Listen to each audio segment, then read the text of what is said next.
A'udzubillahi minasyaitonirrajim. Bismillahirrahmanirrahim. Alhamdulillahirabbil alamin. Alhamdulillahilladzi hadana li hadza wa ma kunna linahtadiya laula an hadanallah. Wassalatu wassalamu ala Rasulillah wa ala alihi wa sahbihi wa man tabi'ahu wa wala.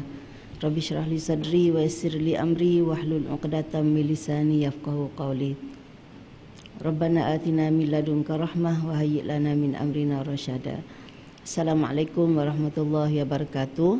Yang dimuliakan saudari pengurusi majlis, ahli jawatankuasa wanita ikram Shah Alam, muslimat Masjid Yasin 7 dan hadirat yang dirahmati.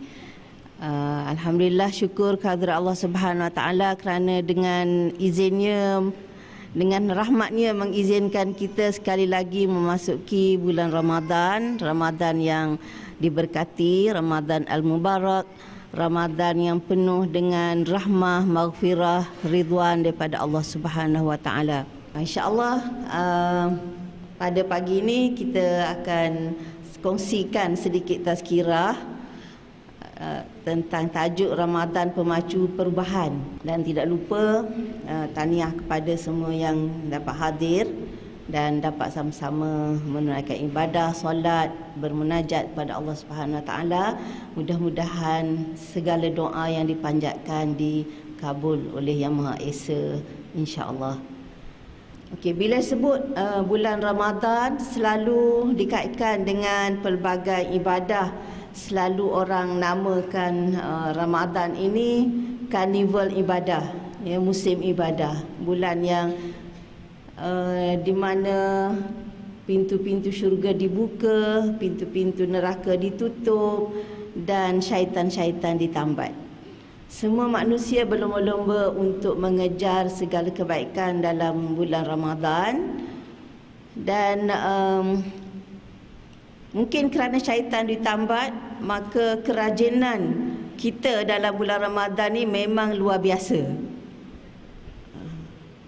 Kalau bulan-bulan biasa yang lain tak pernah dapat khatam Quran satu bulan, tak pernah dapat khatam, tapi bulan Ramadan insya-Allah lebih dari sekali pun boleh khatam. Kalau dalam bulan biasa solat sunat malam tu mungkin 2 rakaat, 4 rakaat, campur witir 1 rakaat, tapi dalam bulan Ramadan ni sampai 23 pun boleh buat, tak rasa penat. Ya, alhamdulillah, itu adalah satu perkara yang positif. Dan memang Allah Subhanahu Wa Taala sangat-sangat menyayangi kita dan memang mengkhususkan satu bulan yang penuh dengan rahmat seperti ini. Jadi sebab itu selalu dikaitkan bila sebut Ramadan, selain daripada kita berpuasa, ni macam-macam ibadah yang selalu orang kejar, ya, qiraatul Quran, baca Quran, banyak istighfar, solat, sedekah, doa dan lain-lain. Bagaimana Ramadan boleh menjadi titik tolak kepada satu perubahan yang besar dalam diri kita khususnya dan dalam masyarakat serta ummah seluruhnya. Kita tak mahu kita rajin dalam bulan Ramadan, lepas tu habis Ramadan kita balik seperti biasa dan ummah kita pun tak meningkat. Umat Islam terus ditindas. Palestin terus terjajah. Orang Syria makin lari. Asad makin ganas. Jadi kita tak mahu perkara itu berterusan. Kalau boleh kita nak menjadikan Ramadan ini tajuk diberi pemacu perubahan. Jadi apa yang kita nak ubah sebenarnya? Satu-satunya bulan yang namanya disebut dalam Al-Quran, Syahrul Ramadan allazi unzila fihil Quran. Jadi bila sebut Ramadan, dia berkaitan dengan turun Al-Quran. Syahrul Ramadan allazi unzila fihil Quran, bulan Ramadan yang padanya diturunkan Al-Quran. Jadi maknanya permulaan kepada satu perubahan adalah turunnya Quran. Quran itulah sebenarnya yang mengubah aliran sejarah. Dan bila Quran mula diturunkan? Bulan Ramadan. Cuba bayangkan keadaan sebelum Quran diturun macam mana? Macam mana ummah ketika itu? Kita selalu dengar kan sejarah Rasulullah diutuskan dalam satu masyarakat, satu bangsa yang Allah panggil apa? Bangsa ummi. Ummi maknanya bangsa yang jahil, buta huruf. Bangsa yang buta huruf, yang ummi. Dan kita selalu dengar akhlak mereka macam mana. Kan selalu orang sebut buang anak, tanam anak hidup-hidup lah kan. Selalu orang sebut tentang macam mana kezaliman, penindasan yang dilakukan kepada kaum wanita. Kita selalu dengar macam mana masyarakat yang orang kata apa, jurang antara kaya miskin itu terlalu dalam, jurangnya terlalu lebar dan luas sampai orang kata tak mungkin nak disatukan. Jurang antara masyarakat tu. Dan banyak lagi lah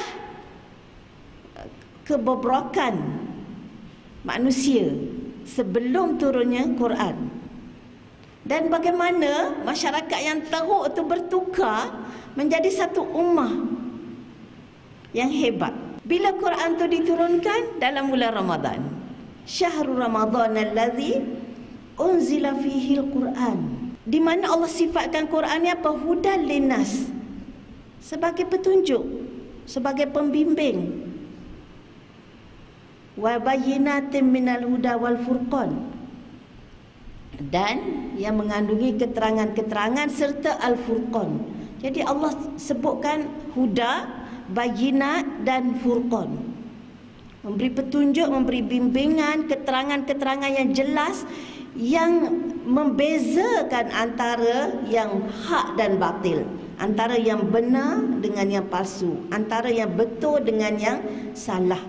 Jadi kalau nak tahu mana betul, rujuk Quran. Kalau nak tahu mana salah, rujuk Quran. Jelas keterangannya. Kalau nak cari petunjuk, bimbingan, rujuk Quran. Kalau sesat, balik kepada Al-Quran.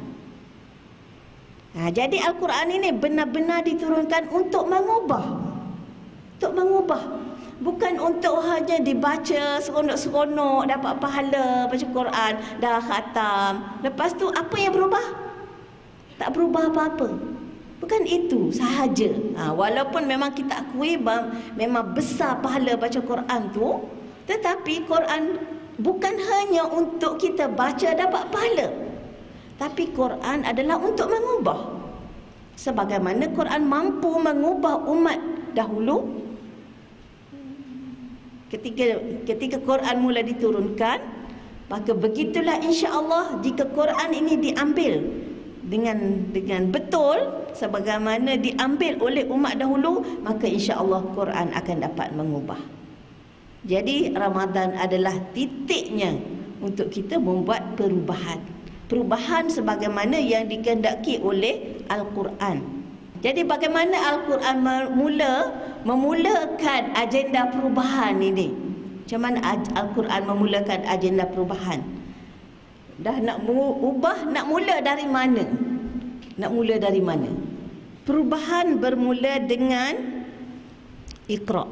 Bahawa wahyu pertama yang diterima oleh Rasulullah sallallahu alaihi wasallam semasa di Gua Hira tu adalah ini dia.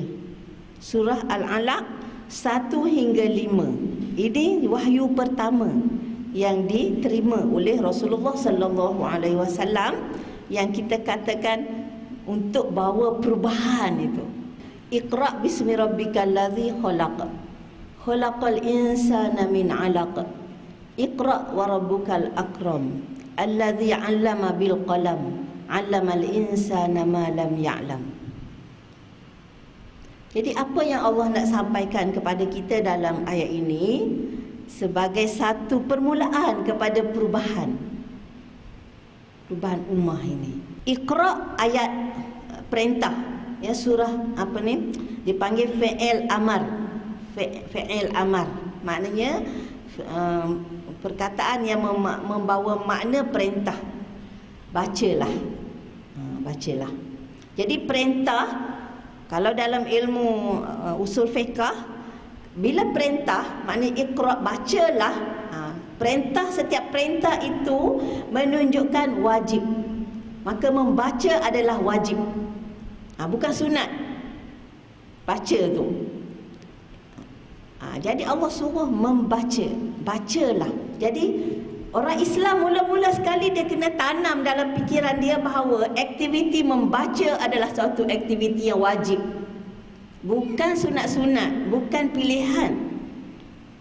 Jadi kalau kita dalam pemikiran kita ada kepahaman tu, maka kita akan merancang setiap hari mesti ada aktiviti membaca. Jadi sebelum tidur kena muhasabah, hari ni aku dah ada baca ke belum? Apa yang aku baca? Bangun pagi kena ingat hari ni aku nak baca apa? Kalau tak ada dalam pemikiran tu, maka kita dah tinggalkan perintah pertama yang Allah suruh kita, membaca. Paling kurang baca Quran lah. Kan, hari-hari. Sebab itu para sahabat radhiyallahu anhum, mereka mengamalkan baca Quran hari-hari. Ya, kebanyakan mereka akan khatam dalam masa 1 minggu. Seminggu. Orang yang khatam sebulan sekali itu cuai. Kalau sebulan tak khatam, teruk. Ya. Kalau khatam sebulan itu cuai, maknanya sebulan tak khatam, teruk. Jadi yang sederhana, yang kebanyakan sahabat adalah khatam antara 7 hingga 10 hari. Seminggu atau 10 hari. Sebab tu dia ada hizib tu kan. Hiz tu adalah dia bahagikan berapa juzuk sehari nak baca. Hizib. Jadi mula dengan tabiat membaca. Jadi ni orang kata antara tabiat yang tak berapa menyeronokkan di kalangan orang Islam. Tak berapa menyeronokkan, ya. Jadi apa kesimpulan yang intisari daripada 5 ayat ini apa? Jadi Iqra bismi rabbikal ladzi khalaq, khalaqal insana min 'alaq. Pertama Allah menjelaskan dari mana manusia datang. Iqra bismi rabbikal ladzi khalaq. Bacalah dengan nama Tuhanmu yang menciptakan. Jadi yang pertama-tama sekali manusia kena sedar bahawa diri dia bukan datang secara tiba-tiba. Ataupun diri dia bukan datang ke dunia ini secara kebetulan. Atau diri dia datang ke dunia ini atas kehendak dan ciptaan dia sendiri. Bukan, itu semua bukan. Tapi pertama sekali manusia kena tahu bahawa dia diciptakan. Allazi khalaq. Maknanya kita ada yang menciptakan. Khalaqal insana min 'alaq. Di mana Allah Subhanahu Wa Taala menciptakan kita daripada al-'alaq, segumpal darah. Jadi itu akidah yang pertama. Prinsip, konsep asas, paling asas, kita kena mengaku bahawa kita ada Tuhan yang menjadikan kita. Kita dan pencipta kita. Kita dan pencipta kita. Jadi kita bukan satu unsur, satu kejadian yang terawang-awang, orang kata apa? Terbiar macam tengok layang-layang putus tali kan, terawang-rawang entah mana hala nak pergi, akhirnya jatuh ke mana-mana. Bukan. Tapi kita ada pencipta yang sentiasa mengawasi kita, menjaga kita, memelihara kita, memenuhi segala keperluan kita dan sebagainya lah yang kita perlukan. Khalaqal insana min 'alaq. Bila kita bayangkan al-alaq itu pun permulaan kejadian kita, walaupun sebenarnya sebelum alaq tu dah ada lain kan, tapi ini sebab ayat pertama Allah highlight alaq dulu. Walaupun sebelum alaq tu ada nutfah, sebelum nutfah tu tanah, kan apa semua. Tapi kenapa Allah highlightkan alaq ni dulu? Ini ada cerita lain. Tapi kita nak sebut bahawa bila kita bayangkan alaq itu sendiri sebagai permulaan kepada penciptaan diri kita, pun kita sudah dapat rasai, sudah dapat bayangkan betapa pemeliharaan Allah Subhanahu Wa Taala terhadap diri kita. Kan? Sebab bayangkan alaq tu, segumpal darah, dia tak sampai segumpal pun kan. Sebab dia macam lintah kan. Alaq itu sendiri makna dia dari segi bahasa makna lintah. Memang macam lintah pun kan. Ataupun al-alaq itu sendiri makna dia ialah benda yang bergantung. Cuba kita tengok, bayangkan gambar tu kan, tergantung dekat dinding rahim tu. Itu alaq. Jadi kita bayangkan kalau Allah Subhanahu Wa Taala ini, kalau pencipta kita ni bukan pencipta yang maha kuasa, maha pengasih, maha penyayang, macam mana boleh menukar alaq tu jadi macam kita sekarang? Di situ pun kita sudah boleh bayangkan betapa maha kuasanya Allah itu. Daripada alaq boleh bertukar menjadi insan yang sempurna seperti kita. Jadi pertama, yakin bahawa kita ada pencipta. Kita datang dicipta oleh Allah Subhanahu Wa Taala, dan pencipta itu maha kuasa, maha penyayang, maha pengasih. Kerana dia berkuasa menyempurnakan kejadian kita daripada alaq itu dan memberikan kepada kita segala yang kita perlukan. Sebab nak membesar alaq tu perlukan macam-macam kan. Dan Allah bekalkan segala keperluan kita daripada dalam perut, dalam rahim ibu. Dan setelah lahir pun macam mana Allah sediakan segala kita perlukan di dunia ni. Maknanya satu, kita dicipta, dan yang kedua, pencipta itu bukan sebarangan. Dia maha kuasa, maha pengasih, maha penyayang, maha kaya, maha sempurna, maha mengetahui segala sifat-sifat kesempurnaan dan kebesaran. Itu pertama yang Allah nak tanamkan dalam diri kita dengan ayat wahyu pertama ni. Jadi orang kata apa? Pertama sekali, tarik manusia balik kepada asal. Kamu sekarang hidup kacau bila, huru hara, tak apa-apa. Jadi nak balik, tarik.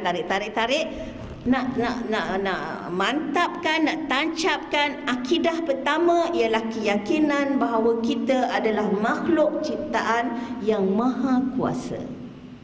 Jadi oleh itu kita tidak boleh putus hubungan kita dengan pencipta tu, dengan sumber tu.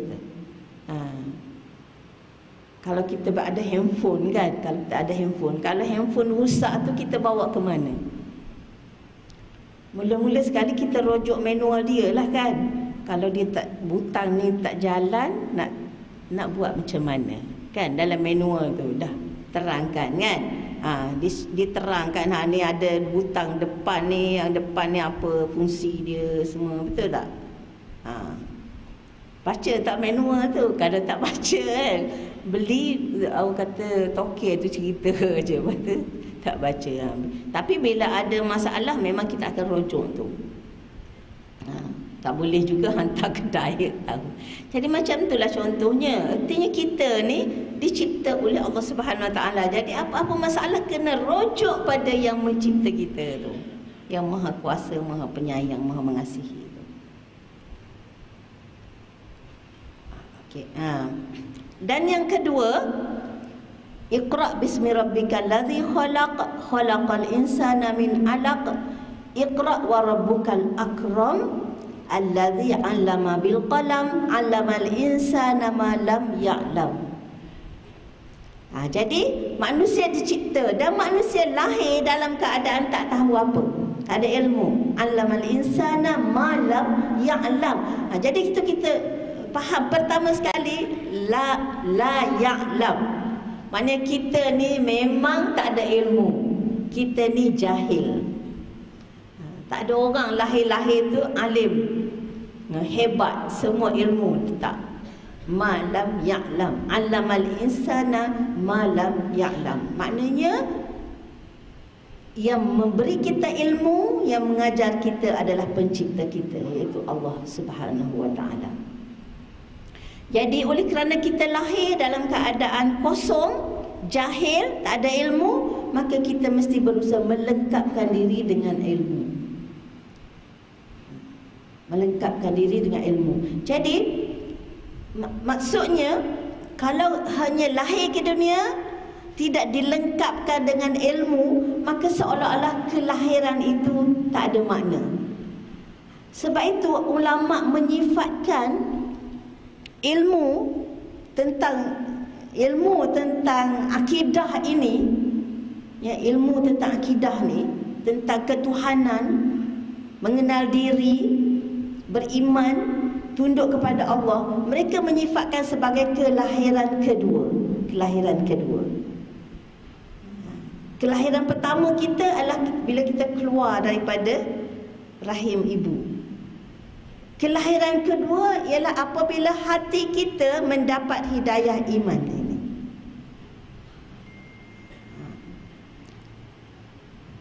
Jadi kalau selagi hati itu tak dapat hidayah iman, beriman kepada pencipta, menyembah Allah Subhanahu Wa Taala, seolah-olah kita belum lahir lagi, belum lahir kelahiran kedua. Sebab itu Allah sifatkan Islam ini adalah yang menghidupkan manusia. Allah tanya, adakah orang yang mati kemudian kami hidupkan mereka? Jadi mati di situ bukanlah mati masuk kubur tu, tapi mati kerana hati belum disinari cahaya iman. Jadi keimanan adalah kelahiran kedua. Jadi macam mana nak tumbuhnya iman itu lah melalui usaha belajar, melengkapkan diri dengan ilmu. Ilmu pertama, ilmu kenal pencipta lah. Kan? Bukan ilmu setakat tulis baca tu, kan? Tulis baca tapi tak membawa kepada mengenali pencipta, maka dia belum merupakan kelahiran kedua untuk kita. Jadi manusia pertama yakin manusia diri dia dicipta, yang kedua dia mesti berusaha melengkapkan diri dengan ilmu. Ilmu mesti dicari menggunakan alat-alatnya. Allamal insan Iqra wa rabbukal akram allazi 'allama bil qalam. Jadi Allah sebut qalam, menunjukkan bahawa nak cari ilmu kena ada alat. Oleh kerana manusia pada ketika itu dia kenal alat untuk belajar itu adalah qalam, dan Allah sebut qalam lah. Tapi sampai sekarang pun memang qalam itu adalah alat utama dalam belajar. Ada tak anak pergi sekolah tak bawa qalam? Tak bawa qalam. Tak kiralah qalam apa? Yang dakwat ke, kalam apa yang pensel ke apa ke, memang alat utama untuk belajar. Jadi maknanya nak ilmu mesti dicari dengan menggunakan alat-alatnya. Itu orang kata apa, ilmu ni dia macam binatang buruan, dan tulis itu tali nak ikat dia. Kita dapat ilmu kan, dapat banyak, tapi tak tulis, tak catat apa-apa. Macam kita tangkap tangkap rusa, tangkap apa, kancil, tangkap macam-macam, letak kat tepi tu, duduk dia diam ya. Lepas tu habis menangkap nak balik, mana? Habis dah lari ada. Jadi dapat seekor bila ikat. Dapat seekor ikat. Itu lepas tu barulah heret buat balik.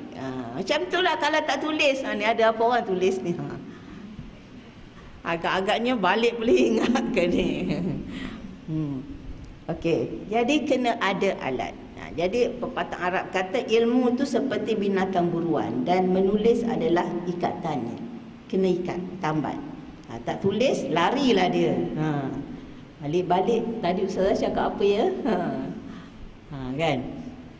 Tak apa. Jadi maknanya macam-macam. Jadi bukanlah kata wajib guna kalam tu kan, tapi nak menunjukkan bahawa untuk mendapatkan ilmu kena ada alat-alatnya. Nak tekan-tekan ke apa, tak kisahlah kan. Okey. Dan Allah adalah sumber segala ilmu. Allamal insana malam ya'lam. Malam ya'lam ni maknanya apa yang manusia tak tahu. Jadi apa yang manusia tahu? Tak ada apa yang manusia tahu kan. Jadi semua manusia tak tahu. Jadi siapa yang ajar? Allah. Jadi dengan itu Allah adalah sumber segala ilmu. Jadi kalau kita dapat ilmu apa pun, bukan saja ilmu agama ni yang kita panggil ilmu agama, tafsir ke, hadis ke, fiqh, tauhid dan sebagainya, malah segala ilmu Allah adalah sumber. Ilmu teknologi ke, ilmu sains ke, ilmu apa-apa ilmu, hatta ilmu masak. Yang kita masak kat dapur tu, bukanlah kita ni hebat sangat kan tahu masak.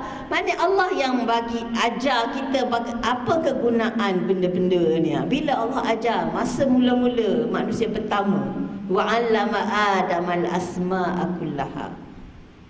Dan Allah mengajar Adam nama-nama semua. Belajar nama tu bukan hanya sekadar nama, tapi kegunaan setiap itulah kan, sebab nama itu dia menggambarkan ciri yang ada pada benda tu. Kan? Okey, jadi ini permulaan kepada perubahan. Permulaan kepada perubahan, iaitu pertama sekali mengenal diri. Dari mana diri ini datang? Dan apa yang perlu dilengkapkan untuk menghadapi kehidupan di muka bumi ini, iaitu melengkapkan diri dengan ilmu. Dan bagaimana dapatkan ilmu? Belajar. Dan siapa yang bagi ilmu? Pencipta kita, Allah Subhanahu Wa Taala. Jadi maknanya kita dengan ilmu daripada sumber yang satu. Kita datang daripada Allah, dicipta oleh Allah. Ilmu juga adalah kurniaan Allah Subhanahu Wa Taala. Jadi nak belajar kena iqra' bismi rabbik. Iqra' bismi rabbik. Mula-mula lagi nak belajar, nak membaca, nak cari ilmu, kena ingat Allah. Bukan sebarang membaca, tapi bismi rabbik, dengan nama Tuhanmu.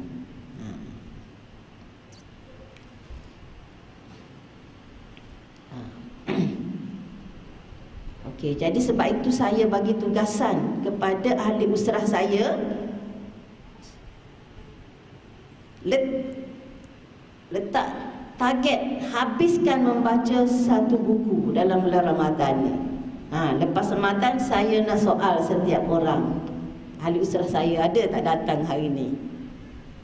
Jadi sebelum Ramadan dia dah tunjuk pada saya tajuk buku yang dia nak baca. Dia dah bagi saya nama buku yang dia nak habiskan dalam bulan Ramadan ni. Dan selepas Ramadan dia kena soal.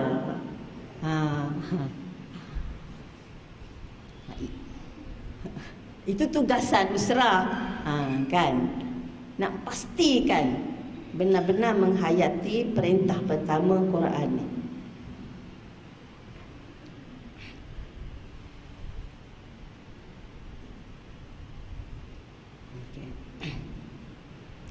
Jadi bermula daripada titik pertama itu, Iqra', maka from ummi tu ummatan wasatan. Kata bukan from zero to hero. Daripada umat yang ummi, dia lahir menjadi umat yang wasatan. Wa kadzalika ja'alnakum ummatan wasata litakunu syuhada'a 'alan nas wa yakuna ar-rasulu 'alaikum syahida.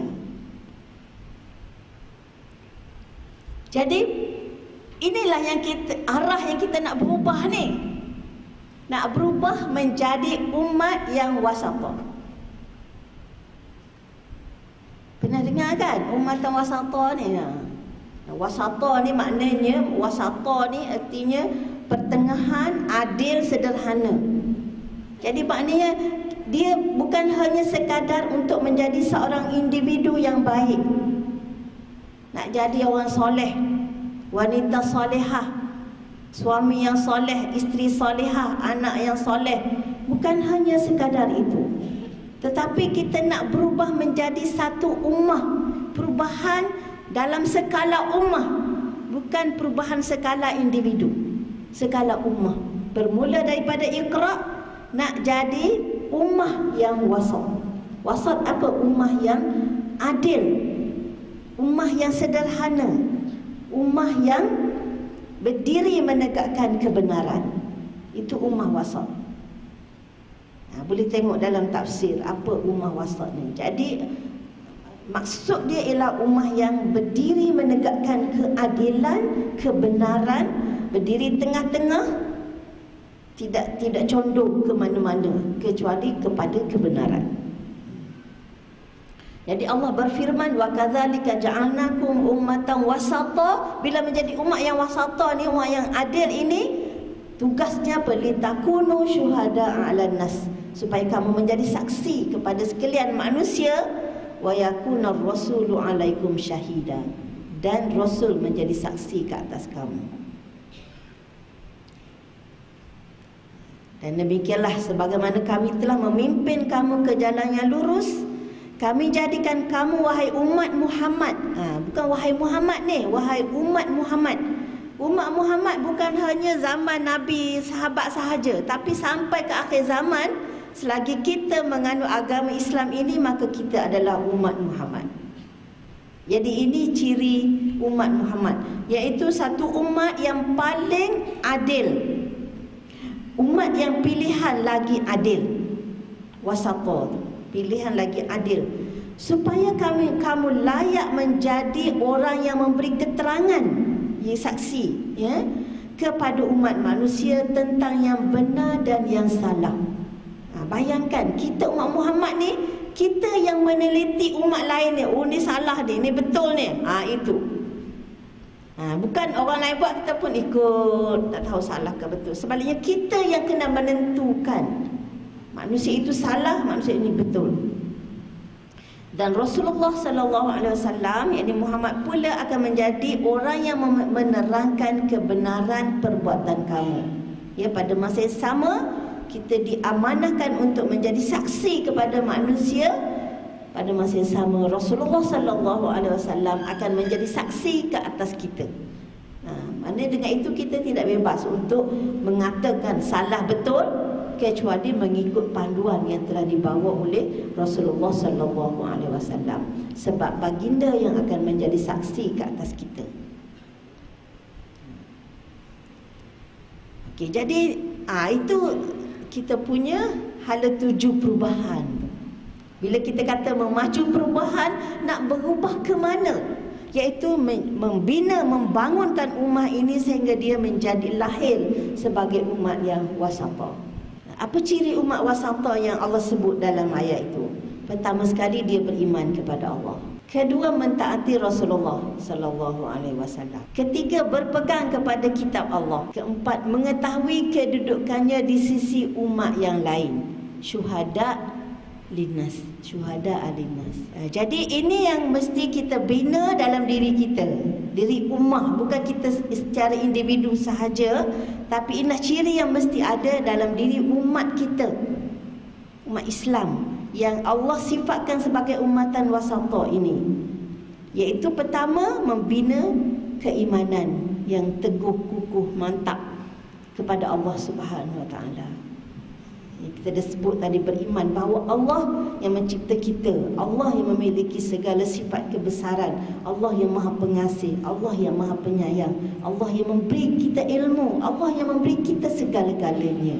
Dan kedua, taat kepada Rasulullah. Bukan hanya sekadar beriman kepada Rasulullah, tetapi taat kepada Rasulullah sallallahu alaihi wasallam, mengikuti ajaran yang dibawa oleh Rasulullah sallallahu alaihi wasallam. Bukan hanya sekadar beriman Nabi Muhammad itu Rasulullah, berselawat 1000 kali sehari nak dapat syafaat. Yalah, baguslah, berselawat tu memang sangat besar pahalanya dapat syafaat. Tapi kalau duk berselawat tetapi pada masa yang sama tak taat, adakah mungkin Rasulullah sallallahu alaihi wasallam akan membela kita, memberi syafaat kepada kita? Mungkinkah? Sebab Rasulullah diutus untuk ditaati. Ati'ullah wa ati'ur rasul. Taatlah kepada Allah dan taatlah kepada Rasul. Dan taat kepada Rasul ni bukan ikut seronok kita. Maknanya kita kena tahu bahawa apa yang Rasulullah suruh itu secara pasti, secara sahih. Sebab itu ada hadis sahih, ada hadis dhaif, ada hadis maudhu', macam-macam, supaya kita pastikan apa yang kita lakukan betul-betul mengikuti apa yang dibawa oleh Rasulullah sallallahu alaihi wasallam. Bukan ikut orang tu kata, orang ni cakap, ramai orang buat, ramai orang sebar. Bukan macam tu. Taat kepada Rasulullah bererti mengikuti apa yang dibawa oleh Rasulullah sallallahu alaihi wasallam secara pasti. Yang ketiga, berpegang kepada kitab Allah. Sebab Allah dah turunkan Quran, Syahrul Ramadan allazi unzila fihi al-Quran hudan linnas wa bayyinatin minal huda wal furqan. Jadi Allah Subhanahu wa taala menurunkan kitab ini untuk menjadi panduan kita, petunjuk, pembimbing. Kerana Allah Subhanahu wa taala yang menciptakan kita, Allah Subhanahu wa taala yang mengajar kita, dan Allah Subhanahu wa taala yang Maha mengetahui apa yang kita perlukan, apa yang baik untuk kita dan sebaliknya. Jadi sebab itu mesti berpegang kepada kitab Allah. Pegang bukan pegang mushaf tu, kan, pegang isi kandungannya. Jadi macam mana nak pegang isi kandungan? Maknanya kena belajar Quran tu. Kan, nak pegang semua orang boleh pegang Quran tu. Tapi kalau tak faham apa yang ada dalam Quran tu, nak pegang apa? Jadi kena memahami Al-Quran. Barulah kita tahu Allah suruh itu, suruh ini, Allah suka itu, tak suka ini, Allah nak itu, Allah nak ini dan sebagainya. Jadi dua perkara mesti belajar, iaitu Quran dan Sunnah. Jadi sebab itu Nabi SAW antara ucapan terakhirnya, aku tinggalkan kepada kamu dua perkara, kamu tidak akan sesat selagi kamu berpegang dengan kedua-duanya, iaitu kitab Allah dan sunnah Rasulullah sallallahu alaihi wasallam. Dan yang keempat, umat ini sendiri dia mesti sedar, mesti tahu, mesti yakin bahawa mereka ada kedudukan di sisi umat lain. Litakunu syuhada linnas. Mereka adalah syuhada, mereka adalah saksi, mereka yang memberikan keterangan. Jadi mereka datang ke dunia ni bukan menjadi satu umat yang tak ada makna, bukan hampas, bukan sampah, tapi mereka adalah syuhada, saksi-saksi. Kita bayangkan kalau kita pergi sekolah, kan, kalau kita pergi sekolah, kita tak tahu kita ni cikgu. Kita pergi sekolah, tapi kita ni tak sedar diri kita ni cikgu. Kita ngajar tak? Tak ngajar lah, kan. Kita pun buatlah ikut suka kita. Minat kebun, kita pun pergilah tolong tukang kebun, kan. Minat masak, pergilah masuk dapur tolong orang masak, kan. Ataupun minat padang, pergilah dengan budak-budak main kat padang. Kita tak tahu kita ni cikgu. Jadi orang yang masuk kelas, kan, dia tahu dia adalah cikgu dan ada silibus yang dia kena ajar, kena habiskan, kan, ada tugasan, dia kena buat persediaan, kena report, kena itu, kena ini. Dia tahu dia cikgu, baru dia pergi ngajar. Tapi kalau dia tak tahu, dia pergi je, dia buatlah apa-apa kerja yang dia nak buat. Ni ramai cikgu kat sini kot. Jadi macam itulah bandingannya kita di atas muka bumi ni. Kalau kita tak sedar kita ni umat wasata yang Allah tugaskan untuk menjadi saksi, yang mengajar orang, yang memberi keterangan orang tu salah ke betul ke, yang bimbing orang kepada kebenaran dengan adil dan sebagainya, kita tak apa-apalah, tak kisah. Cukup dah hidup, nak kerja apa susah-susah kan? Ada kerja, dah lulus dah universiti, ada ijazah pertama, kedua, ketiga, dapat kerja pun senang dah, rumah pun dah ada. Nasib baiklah saya beli rumah dulu, tak adalah mahal sangat kan.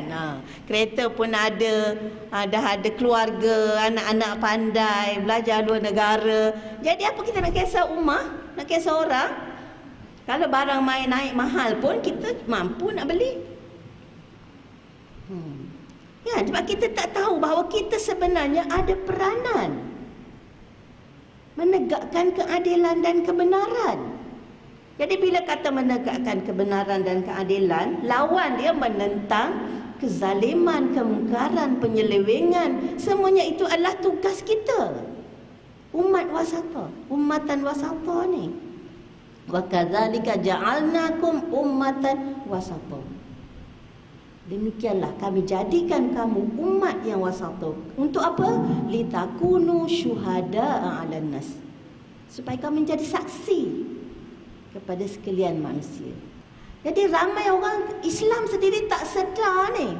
Dia baca Quran, khatam setiap kali Ramadan.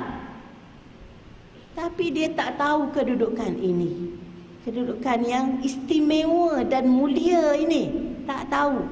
Jadi bila orang nak dakwah dah sibuk nak dakwah apa lagi? Kita kan dah senang ni kan. Kita nak solat siapa halang?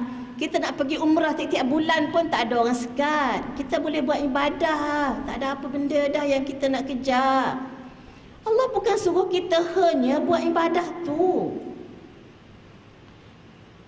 Allah nak kita menjadi umat wasata, syuhada linas.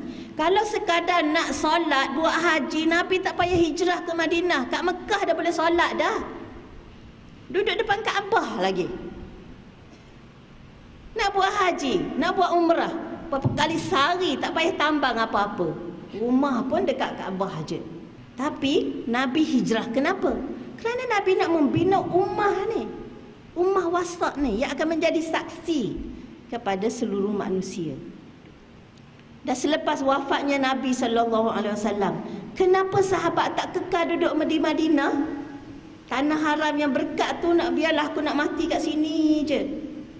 Sahabat merata-rata keluar dari Madinah nak sampaikan Islam ni kepada manusia. Kerana amanah yang diwariskan oleh Rasulullah sallallahu alaihi wasallam. Jadi maknanya muslimat, adik-adik, semua ni adik saya, tak ada lagi tua pada saya kot. Adik-adik semua, anak-anak semua, ini perubahan yang Ramadan nak pacu kita. Ramadan datang ni nak heret kita kepada satu perubahan. Perubahan apa? Daripada umat yang tak kenal diri, umat yang tak tahu peranan dia, umat yang tak sedar tanggungjawab besar dia, supaya kita menyedari tanggungjawab kita ini. Dan selepas ini sama-sama kita berusaha membina diri kita, umat kita menjadi umat yang wasata. Jadi apa cirinya? Kena ada iman. Dia kata aku dah beriman dah. Yalah, tapi yalah beriman. Beriman macam mana tu? Kan? Dah ada tak ciri-ciri mukmin dalam diri kita sepenuhnya? Sikit-sikit ada lah, tak boleh nafi. Kan? Mentaati Rasulullah, sejauh mana kita taat kepada titah perintah Rasulullah sallallahu alaihi wasallam. Berpegang kepada kitab Allah, sejauh mana kita benar-benar pegang kepada apa yang disarankan, yang diperintahkan oleh Allah di dalam kitab sucinya. Dan yang keempat ini paling penting, menyedari kedudukan kita yang mulia dan istimewa ini, yang Allah Subhanahu Wa Taala sendiri yang anugerahkan. Pangkat umat wasata ni bukan kita dapat secara percuma, bukan kita kutip tepi jalan, bukan kita berjuang untuk mendapatnya. Allah bagi kat kita. Ambil kamu, aku bagi ni. Gitu. Wa kadzalika ja'alnakum, kami yang menjadikan kamu. Maknanya pangkat ini, kedudukan ini, keistimewaan ini Allah yang beri kepada kita. Jadi kita kena betul-betul ambil dan pegang dan melaksanakan. apa yang patutnya kita laksanakan. Jadi jangan jadi habis Ramadan, habislah agenda khatam Quran, habislah agenda tarawih dan lupa apa sebenarnya kita boleh buat lepas ni. Saya duk tunggu nak mari Ramadan tahun depan.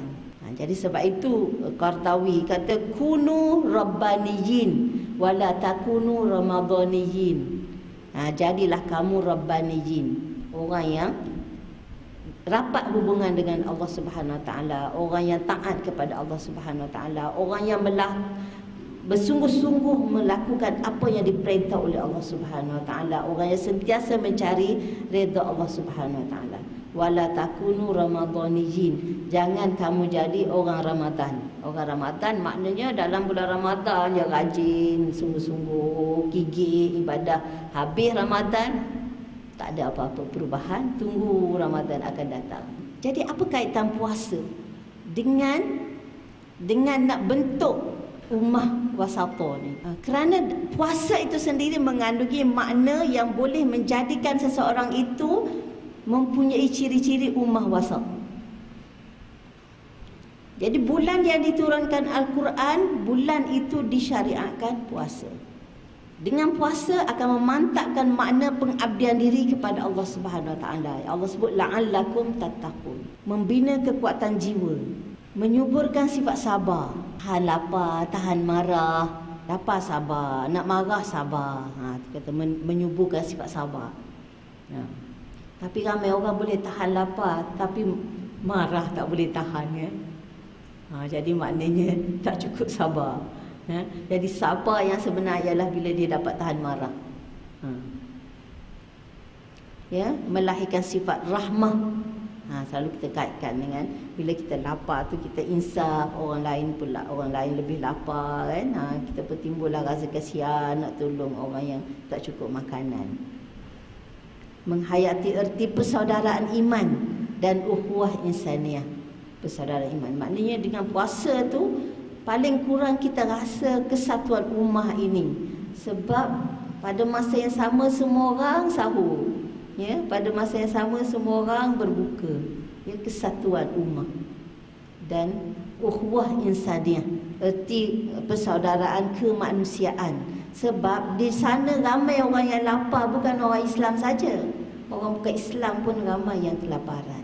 Jadi bila kita rasa lapar, keperitan lapar itu akan melahirkan rasa kasihan belas untuk membantu orang yang susah. Tak kira dia Muslim atau bukan Muslim. Jadi ini antara didikan puasa.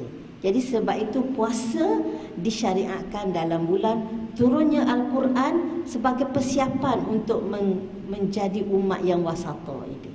Jadi puasa adalah satu tarbiyah, satu orang kata madrasah untuk membina individu-individu yang akan menjadi anggota dalam umat wasata.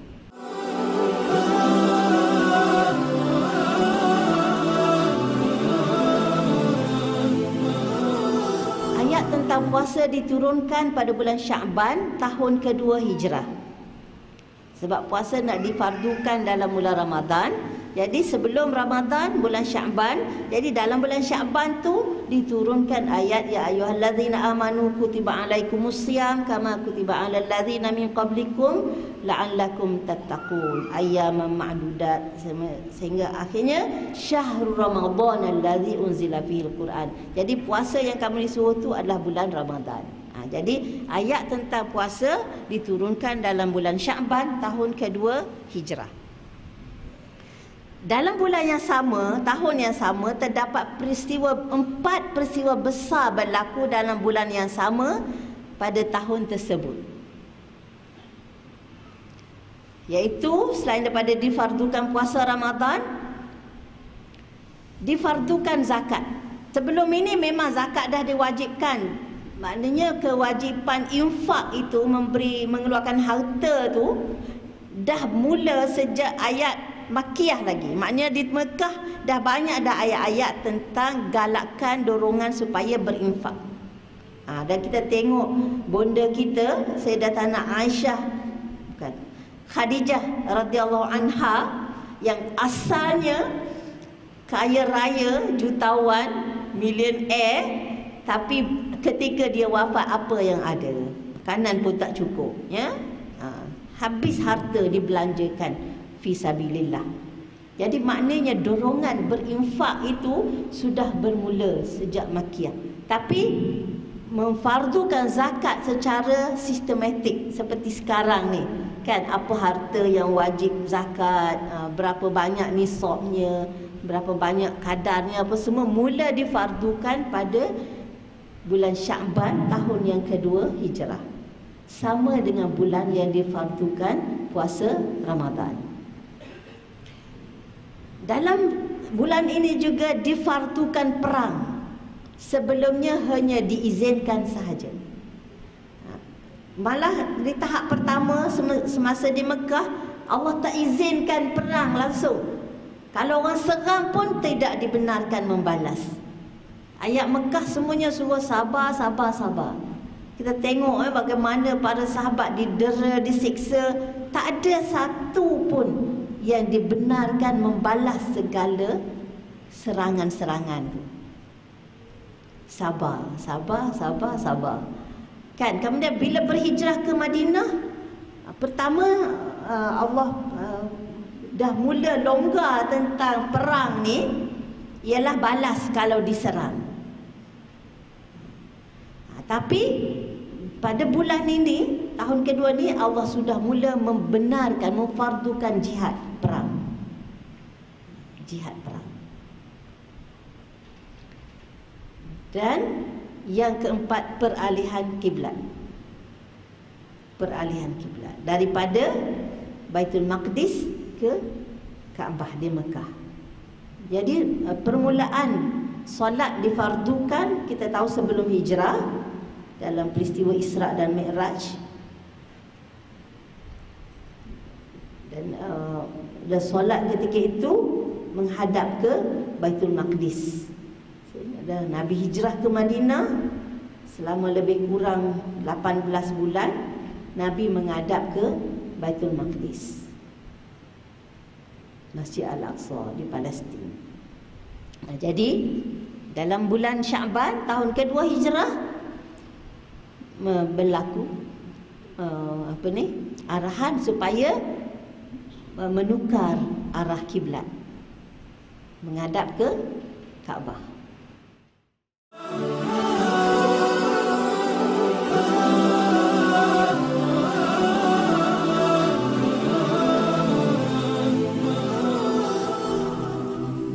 Empat perkara di atas disyariatkan untuk membina ummah yang berjuang untuk melakukan perubahan yang besar sesuai dengan kedudukannya sebagai ummatan wasatan. Apa peranan puasa dalam membina pendokong risalah? Ini dalam membina orang-orang yang akan membawa, melaksanakan tugas ummatan wasatan. Pertama dipanggil tangkiyah. Tangkiyah ialah pembersihan dan pemilihan anasir-anasir yang soleh bagi mengharungi ranjau perjuangan yang sukar. Jadi bila Allah syariatkan puasa, nak tengok siapa yang betul-betul mampu untuk memikul, melaksanakan suruhan yang agak berat ni. Berat tak? Berat lah kan nak puasa. Kalau puasa ni, kalau hanya sekadar tak makan, tak minum, memanglah nampaknya tak berat sangat kan. Tapi sebenarnya puasa tu nak didik kita supaya menahan diri daripada perkara-perkara yang dilarang oleh Allah Subhanahu Wa Taala.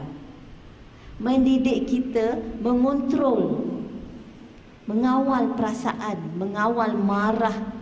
Macam-macam lah kan puasa tu. Kan? Sebab nama puasa ni imsak. Imsak, menahan diri. Nak tahan daripada apa? Itulah tahan lapar, tahan. Memang betul-betul orang yang kena kuat lah kan. Terutamanya bila nak tahan marah tu. Tak boleh buat. Kuat. Jadi tahan marah. Jadi pertama nak pilih anasir-anasir yang soleh, yang yang soleh bagi mengharungi ranjau perjuangan yang sukar. Jadi orang kata kalau tak dapat nak tewaskan nafsu sendiri, macam mana nak tewaskan musuh? Jadi pertama-tama sekali manusia kena ada kekuatan untuk tewaskan nafsu sendiri. Kalau nak raya ni macam-macam nafsu kan? Nafsu nak beli baju baru, nafsu nak tukar langsir, nafsu nak kuih banyak, nafsu macam-macam nafsu lah. Kan? Baju raya tahun lepas tak buruk lagi, nak beli lagi. Tambah-tambah sale pula kan, dengan godaan sale hebat-hebat gila-gila tu. Macam mana nak tahan nafsu, tak nak beli baju tahun ni? Pakai baju yang dah ada, yang masih baru tu kan. Memang sunnah hari raya pakai baju yang paling elok. Banyak lagi yang elok banyak lagi elok. Tak payah beli baju. Dah beli ke belum? Okey, kalau belum beli, jom kita sepakat-pakat jangan beli baju baru. Itu satu daripada kemenangan lawan nafsu. Tak beli baju baru.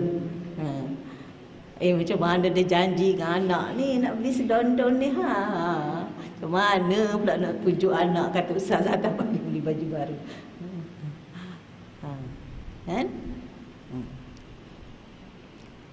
Okey. Jadi pertama tangkiyah, yang kedua tamayuz. Tamayuz maknanya umat maknanya nak membina dalam diri umat ni satu perasaan mereka istimewa. Mereka ada jati diri sendiri, ada syakhsiah, ada kepribadian yang berbeza dengan orang lain. Itu dipanggil tamayuz. Umat yang istimewa dan berbeza. Sebelumnya Nabi SAW puasa Ashura, puasa Muharram, 10 Muharram ya, dan perintahkan umat Islam berpuasa. Jadi kalau ikut riwayat ni maknanya sebelum ni puasa Ashura tu wajib. Ikut syariat Yahudi. Sebab bila Nabi datang ke Mekah, hijrah ke Mekah, Nabi tengok orang Yahudi puasa Ashura. Itu Nabi tanya, ni puasa apa ni? Jadi Yahudi kata, ini hari yang Allah selamatkan Musa daripada Fir'aun. Jadi kami berpuasa untuk merayakan kemenangan tu. Jadi Nabi kata, aku lebih layak berpuasa daripada kamu. Sebab Musa, dia adalah yang sebenar-benarnya meneruskan perjuangan Nabi Musa. Jadi kalau orang Yahudi dah ada banyak seleweng ajaran Nabi Musa ataupun masih puasa mengenang kemenangan Nabi Musa, jadi Nabi kata aku lebih layaklah untuk puasa. Jadi Nabi puasa dan suruh para sahabat puasa. Jadi bila difardukan Ramadan, maknanya kita dah ada identiti sendiri, ada puasa wajib sendiri yang tak sama dengan umat lain. Dan Ashura kekal menjadi puasa sunat. Jadi itu tamayuz. Jadi kita adalah ikut orang puasa, itu pun puasa. Kita ada identiti sendiri. Itu panggil tamayuz. Lepas tu Nabi banyak kan, dia sarankan perkara-perkara yang kita jangan ikut orang. Betul tak? Puasa Ashura yang lepas tu jadi sunat. Dan Nabi SAW mahu kita berbeza juga. Walaupun nak ikut syariat Nabi Musa ni, puasa Ashura, tapi Nabi nak juga kita berbeza. Oleh kerana Yahudi puasa 1 hari, maka Nabi nak kita puasa 2 hari, 9 dan 10. Nak orang Yahudi tak ada janggut, Nabi kata simpan janggut. Kan? Berbeza. Macam-macam lah kita nak berbeza. Bulan ini juga berlaku peralihan kiblat.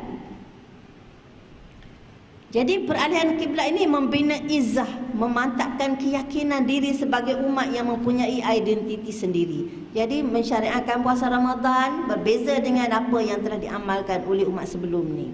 Kemudian peralihan kiblat. Jadi nanti orang Yahudi dia kata, alah kamu konon nak bawa agama syariat yang baru, kamu pun ikut kita orang ya, semadi yang ikut menghadap ke Baitul Maqdis kan.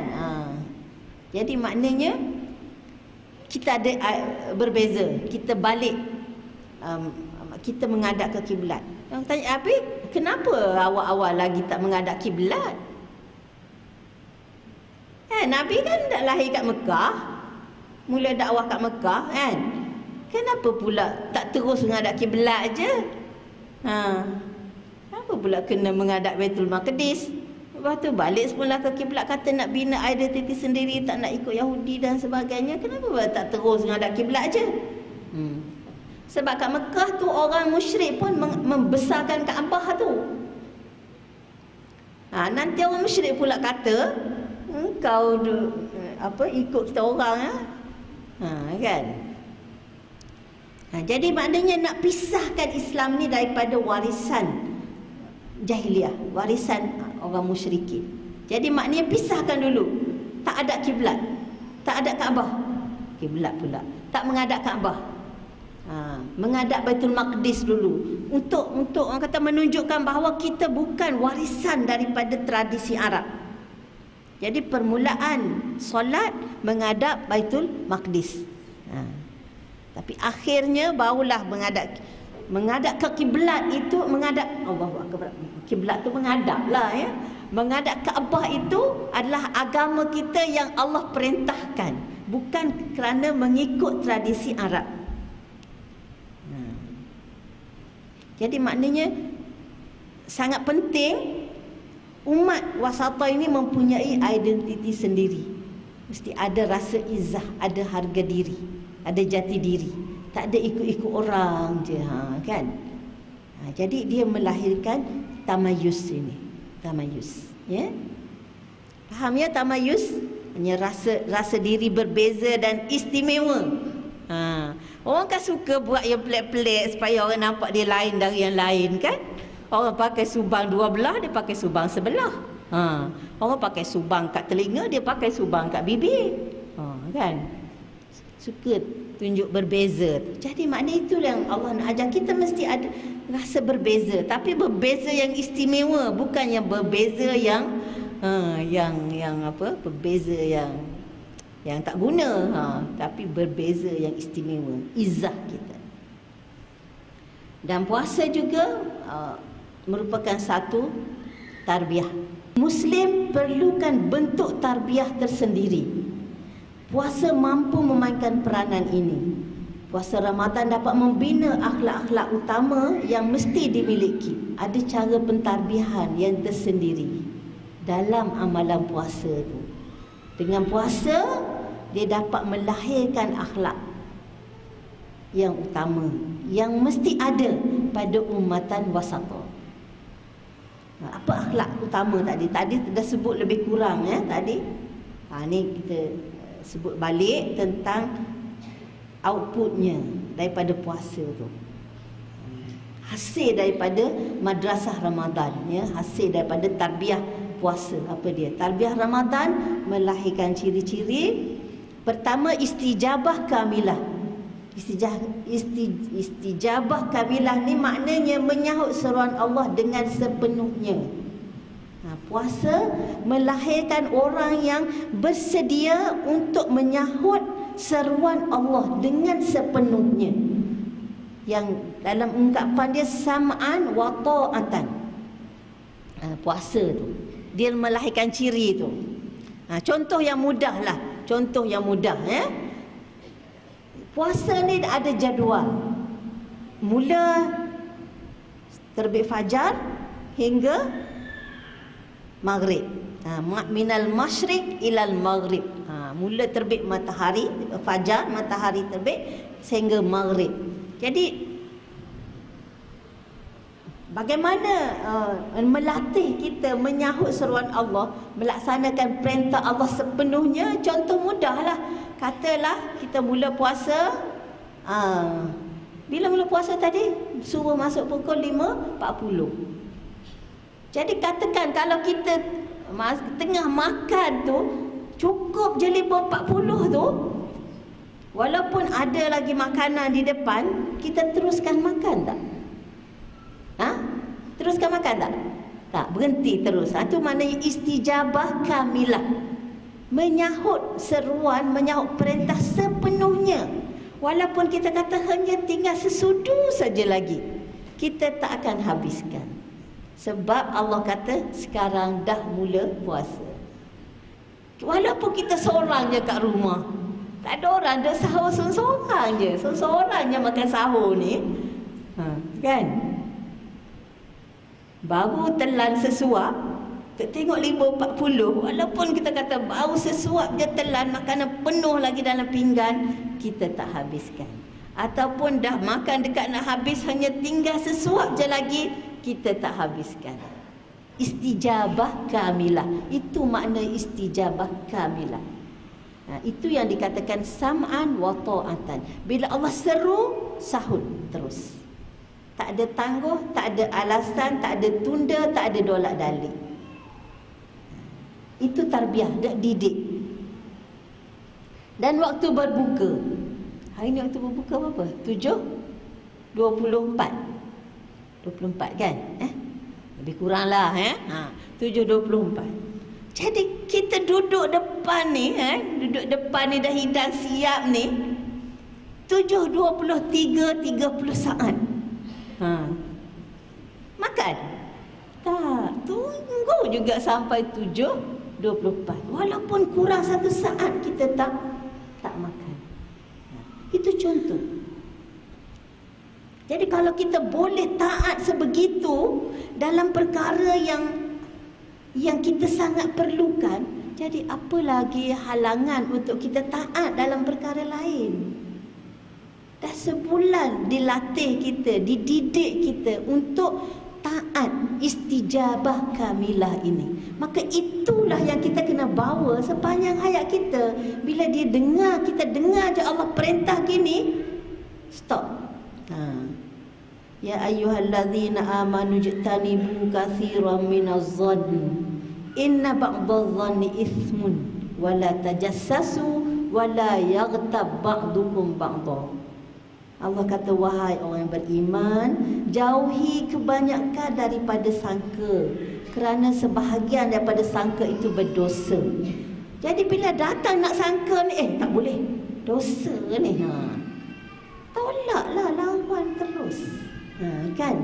Wala tajassasu, jangan intip. Jangan korek-korek rahsia orang. Dia tak nak cerita dah. Kan? Orang tu duduk bisik 2 orang. Apa? Dia tak nak cakap kat kita dah lah. Kan? Wala yaghtab ba'dukum ba'dha, jangan mengumpat. Jangan mengumpat. Jangan buat alasan, bukan mengumpat, nak cerita hal.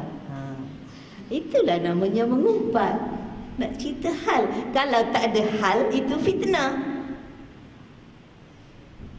Itu fitnah kalau tak ada hal. Sebab ada hal lah, cerita hal lah namanya mengumpat.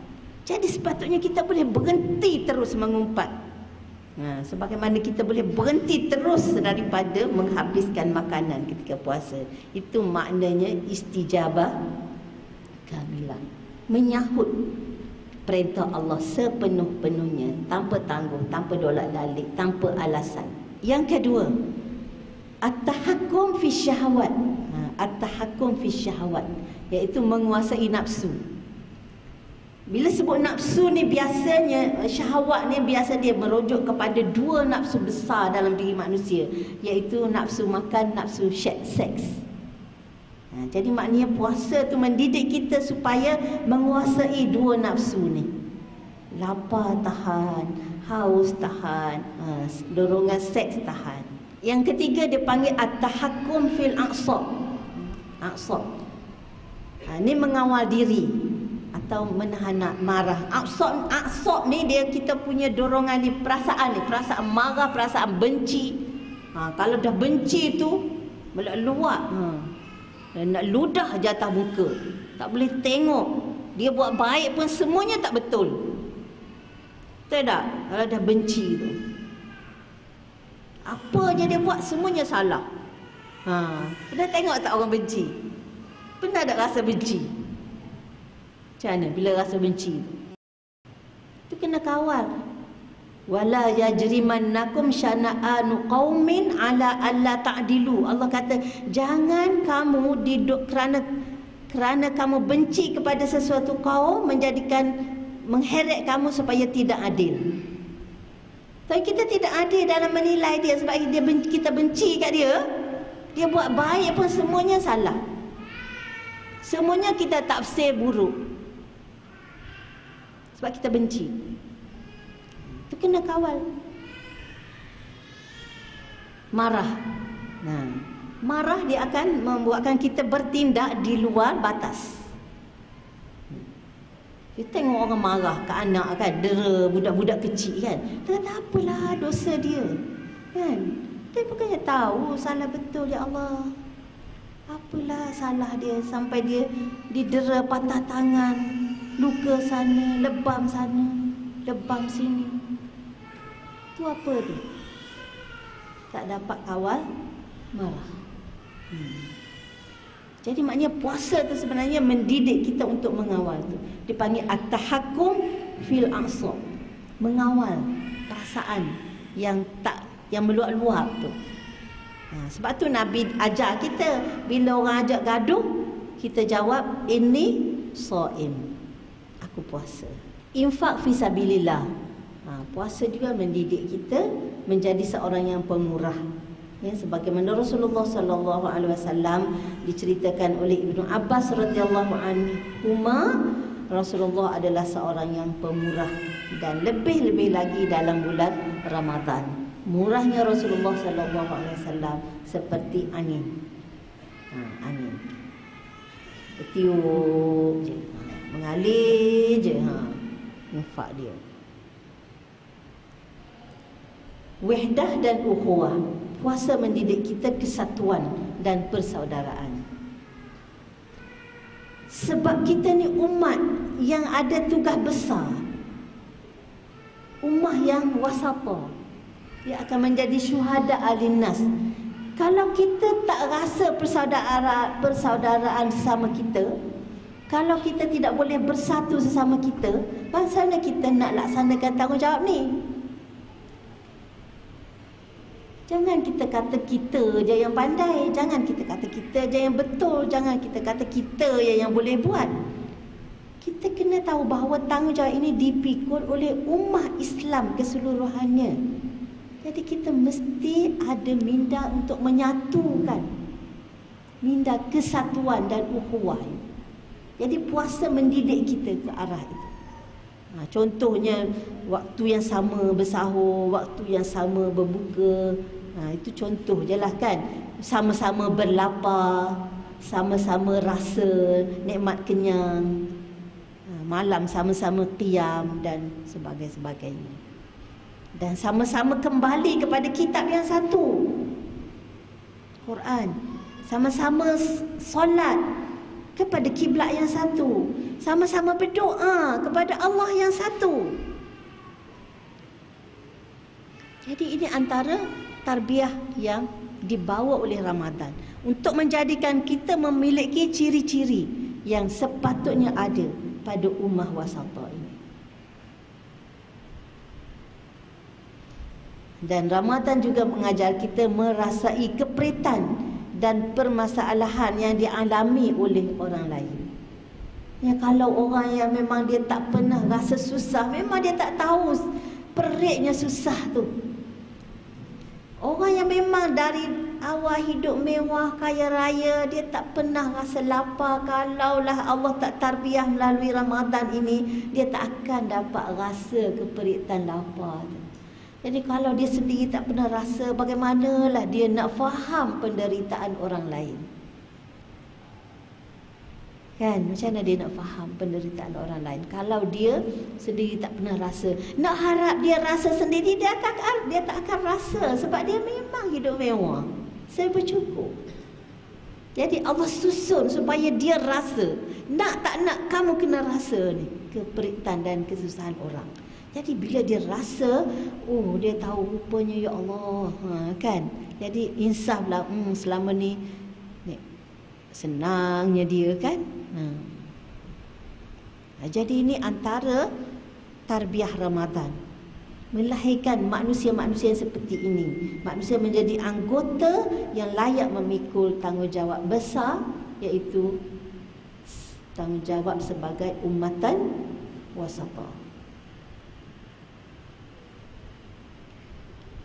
dan membina dan menyuburkan takwa. Jadi takwa ni sebenarnya dia orang kata apa, macam tali yang memandu kita sepanjang jalan. Kalau kita dah bina semua-semua di atas tu, tapi kalau tak ada takwa, dia sekejap dia hilang. Jadi sebab itu Nabi sebut ittaqillah haitsuma kunta. Bertakwalah di mana saja kamu berada. Jadi bagaimana kita nak maintain supaya hasil Ramadan ini dapat kita kekalkan sepanjang masa, kena ada takwa tu. Jadi diharapkan dengan takwa hasil daripada tarbiyah Ramadan ini, maka ciri-ciri yang lain itu akan berterusan ada dalam diri kita. Jadi itu sebab tu Allah sebut satu je, la'allakum tattaqun. Tapi dengan adanya 4 perkara besar yang berlaku sebelum Ramadan, kita tahu bahawa Allah bukan hanya sekadar nak membina kita sebagai individu yang soleh, solehah, tapi Allah nak membina kita, mengangkat kita menjadi ummah yang mulia, ummah yang adil.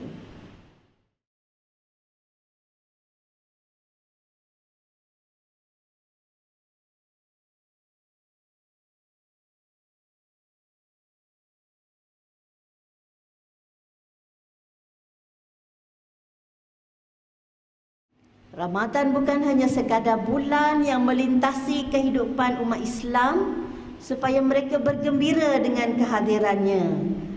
Seronok Ramadan, dapat solat, kan, dapat pergi masjid, dapat makan bubur lambu, kan, macam-macam seronok Ramadan.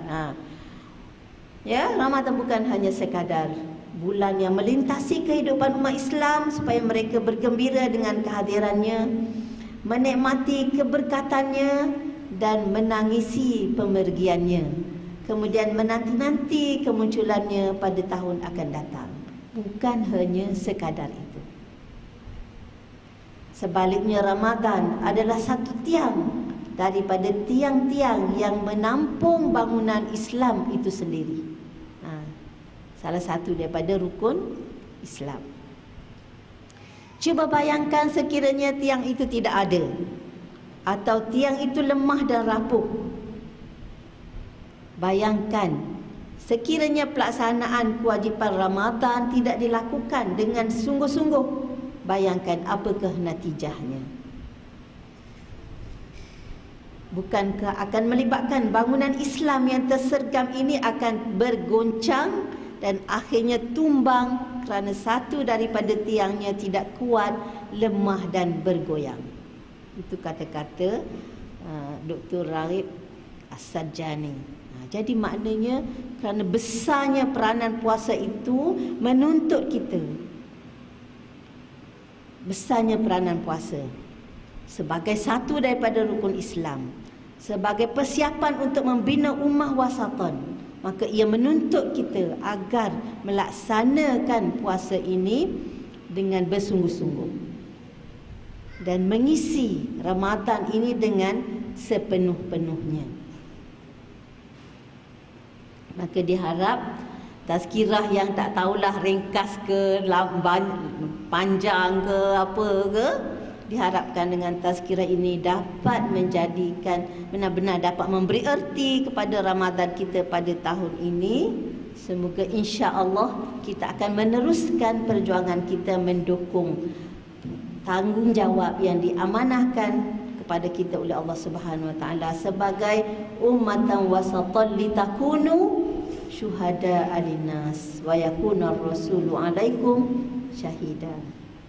Apa yang baik itu daripada Allah, dan segala kelemahan dan kekurangan daripada diri sendiri, moga-moga Allah mengampunkan diri saya dan kita semua.